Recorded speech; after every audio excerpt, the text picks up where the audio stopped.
Engadget. Today we're reviewing the Motorola Xoom 2, the sequel to the first ever honeycomb tablet. As you can see, it's another 10.1-inch screen here. This time it's an IPS screen with much better viewing angles, although it still likes to pick up our fingerprints. It's very slim. At the top here you can see the microphone port and the IR blaster. On the sides the edges are very tapered with a soft plastic rim around the back. At the bottom here you can see the micro HDMI and the micro USB port, and a panel which apparently has access to nothing. There's no expandable storage on this 16GB model. It's worth noting that it feels very good in the hands, far better than the original Xoom, with the power switch and the volume rocker found on the back. Also on the back is a 5-megapixel camera capable of high definition video recording with an LED flash. Take a look at the sample here. We found the video samples weren't really up to scratch. Autofocus maybe even non-existent, especially with moving objects where the camera finds it difficult to lock on to exactly what it's meant to be focusing on. You'll find most of the moving things become a blur. Stills are generally quite good quality. There's no touch to autofocus here either, which means you're going to have to hope that the Xoom 2 focuses on exactly what you're looking for. Settings here include several scene modes for portrait and landscape and the like, and the ability to adjust between 3 focus modes: autofocus, infinity, and macro. Macro seems to be the best setting here for any close-up photos.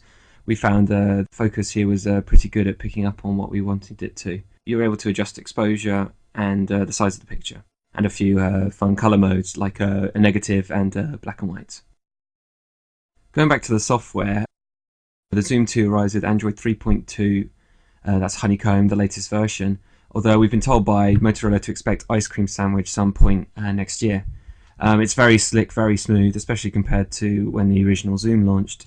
The web browser itself is also very slick. It's very responsive to touch, and Motorola have added a special feature called Intelligent Grip Suppression, which means, although it sometimes does pick up our 2-finger motions as Xoom, means you'll be able to scroll while holding the tablet on the screen.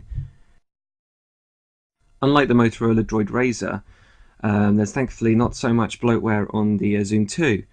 One thing of note is the Motocast app, which allows you to sync music, photos and video to your tablet from your PC or Mac. It's a relatively painless way to sync all your media to your devices, and there's a profiler and a music player built in. The music part actually reminds us a lot of Google Music, and the cloud software is probably a very good idea given the paucity of storage. The 1.5 GHz dual-core processor found in the Xoom 2 has no problems dealing with intensive apps and games. As you can see, this is Shadowgun running here, and it's very smooth and looks very detailed on the 10.1-inch screen. We also tried out Motorola's new active stylus that works exclusively with Xoom 2 software. It's got a solid nib and requires a quadruple A battery to work, but it's got a very good quality weight to it and reminds us of the Wacom stylus.